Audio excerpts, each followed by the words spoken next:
Hello everybody, here I am again in my boudoir today. Yes, I've been thrown out of my normal area, which is the kitchen slash living slash my office slash front door slash everything area, into my bedroom because my daughter's making breakfast. So we'll see if anybody's going to come on live, talking about how we feel about our bodies today. Still spreading the word that you're alive. This may take a minute. Okay. Well, you'll be happy to know that we've finally got a summer in Wellington. Bordering autumn, but we've got a summer. Hence the vest. Right, well, I don't know if anyone's going to come on live, so I haven't got all day, and I've got a cup of coffee waiting for me in the kettle. So anyway, I wanted to chat to you today about a revelation that I have had recently about my own body image. And what was interesting was when I started thinking about what I wanted to say today, I've got an app on my phone, the Secret app, and it rings up at 9 AM every single day and goes, there is a secret. And the secret today, which I thought was very apt, is, so you get a little quote every day, all right? So today it says, the reason you have to love you is because it is impossible to feel good if you don't love you.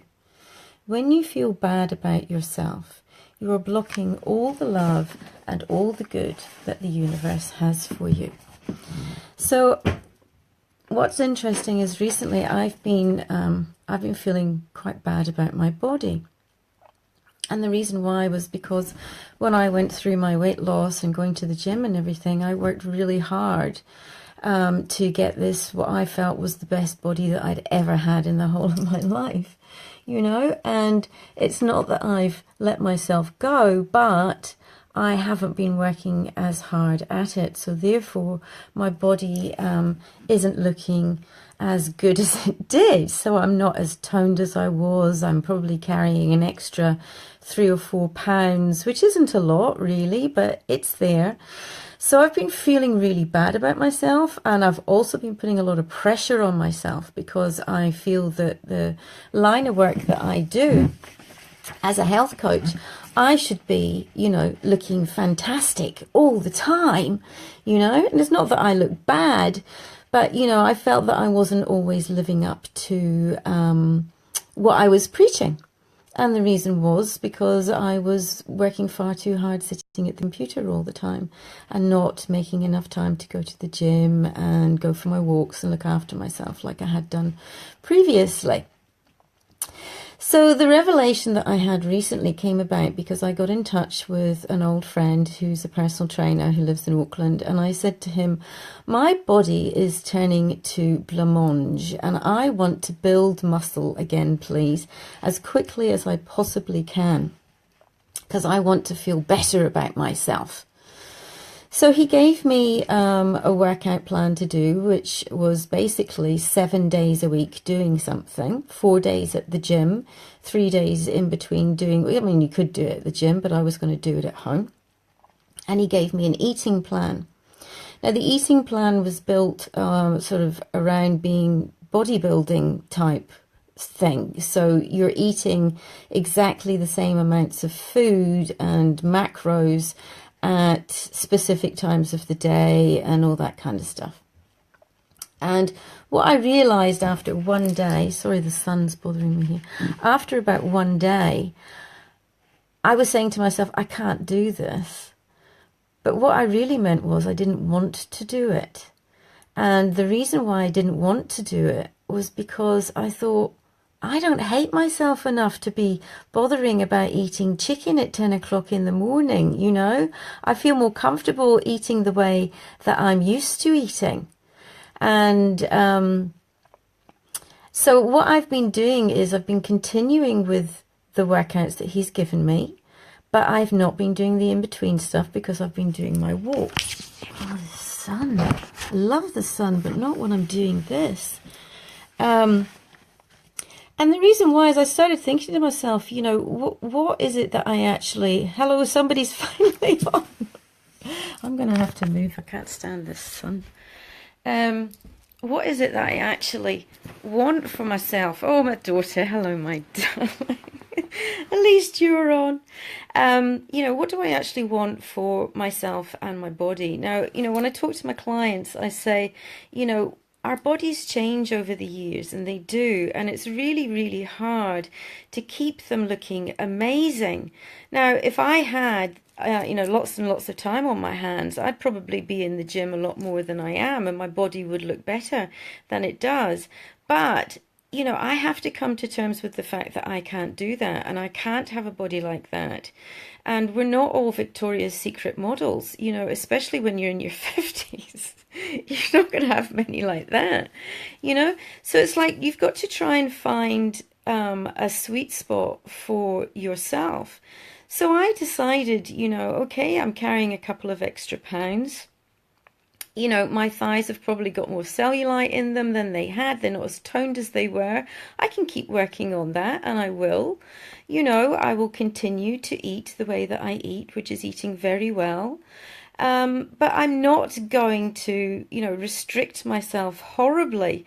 I've done that in the past. I've done diets. I've been, on all these fad exercise things over the years. I think many of us have done that. But I've just reached a stage where I just suddenly go, I feel more comfortable with who I am. And it's reaching that stage. I grew up with a mother who was obsessed with what she put in her mouth and what me and my sister put in our mouths. So we were in an environment where we were kind of brainwashed to a certain extent about being thin was the only way to be. So I've kind of, spent my whole life battling with that because I'm not a thin person. I'm like, I can be a slim person and I can, look nice, but I'm not a thin person. So, I had a client recently who came to me, and she was, she was tall, she was quite big built, and she wanted to lose a few kgs. And she did. Now, she didn't lose huge amounts. People would probably still look at her and go, gosh, she probably could lose a few more pounds. But the difference between how she felt about herself was amazing. So even just losing sort of about 8 kilos made her feel lighter, made her feel more energetic, made her feel stronger and more capable to live the life that she wanted to live. She wanted to be planting trees. She wanted to be walking. She wanted to live a very active life. So what I would say is, why are you doing what you're doing? Before, when I was doing all my exercises, and even on Christmas Day, I was doing lunges up and down the living room bloody floor. I mean, it was ridiculous. Like my daughters say to me, I was obsessed. And I was obsessed. But why was I obsessed? I think I was looking for outside validation for something that I should have been feeling inside, right? So my client already had that, and that was amazing. So we're all different shapes and sizes. What we see in the media isn't what the average woman looks like. We've all got a bit of cellulite. I've had 2 cesarean sections. My stomach's never going to be the same. I had a massive baby. I mean, my youngest daughter, you wouldn't think so. She's so skinny now. But she was a massive chubster baby. And I'm a tiny person. So I stretched my skin into oblivion on my stomach when I was pregnant with her. It's never going to go back again. My thighs are never going to look like 25-year-olds' thighs. So I have to come to terms with that. And I think that I finally have. It was just doing that thing with that trainer that flipped that switch in me. And I thought, I actually don't hate myself, enough to do this. So I would encourage everybody to move. Your body is designed to move. Stay supple. Stay strong. Do what you need to do to feel good about who you are. You know, that goes the same for eating, everything that you do, you know, and that is what's going to create your vitality. And, you know, there's so many quotes out there about being beautiful, and being beautiful is not necessarily having the youngest looking face or the most fantastic body. It's about your personality. It's about your smile and the energy that you can bring. The more positive energy that you have, the more people will like you and be drawn to you. So really, you know, that's to me what it's all about. So I have finally, at the ripe old age of nearly 54, finally come to terms with my body. And that's a revelation. And it doesn't mean that I'm going to, you know, start eating donuts and sit on my arse all day, because I'm not, because I want to be the best that I can be. But I'm comfortable doing it on my terms. I will go to the gym 4 days a week. I will do my walks. I will eat the way that I want to eat. I want to be happy while I'm alive. Okay, so I'm not going to be eating chicken for morning tea. Anyway, so that's all I wanted to say. So, you know, try and find that spot for yourself. You might have to start exercising to get to that spot, but don't think of exercising like I used to as just something for losing weight. You know, exercising just makes you feel so much better in general. It gets your blood flowing, it gets everything moving, all those endorphins. Eating well makes you feel energized, gives you the energy to go out and do that exercise. Sleep well.